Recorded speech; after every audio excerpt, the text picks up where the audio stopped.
أسماء وطيارات وجزيرة مخفية بنص البحر صار عليها جرائم.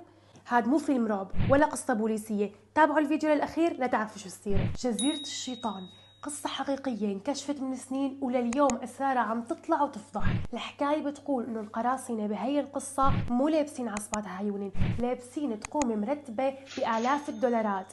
البطل أو عفوا الشرير هو الملياردير الأمريكي إبستين، وعنده علاقات كتيرة مع كبار المسؤولين والسياسيين والمشاهير والعلماء، والكل كان بده رضاه. بس ليش؟ لأنه هالشرير كان عنده جزيرة خاصة بالكاريبي، وهالجزيرة ما كانت للاستجمام، كانت صندوق أسود لشبكة إتجار بالبشر واستغلال أطفال وقاصرات، وكانت بسرية تامة. إبستين كان ينقل ضيوفه على هي الجزيرة بطيارته الخاصة، ويفتح مجال لهدول الأشخاص اللي المفروض يكونوا قادة العالم لارتكاب أبشع الجرائم الأخلاقية، جرائم لا يمكن يتخيلها عاقل. وشو كان يسوي إبستين ليضل مسيطر على كل معارفه؟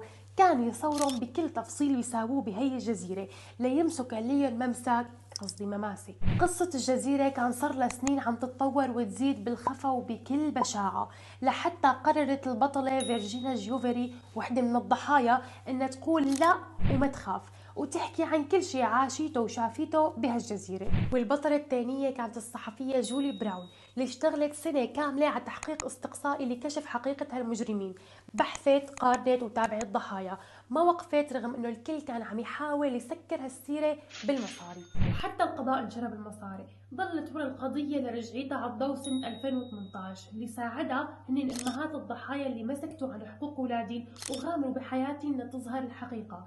فينا نقول انه هالنساء خاضوا معركة صعبة ضد اقوى رجال العالم وانتصروا فيها. ليش اليوم رجعت القصة للواجهة وصارت ترند رغم انه الشرير مات او انقتل بسجنه من كذا سنة؟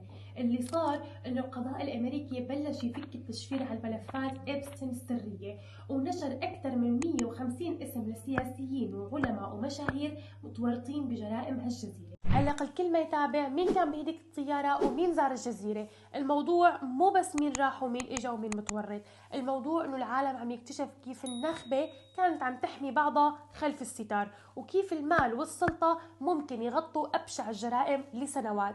بس وقت يكون في نساء شجاعات الحقيقة بتموت مهما طولت بالظلام.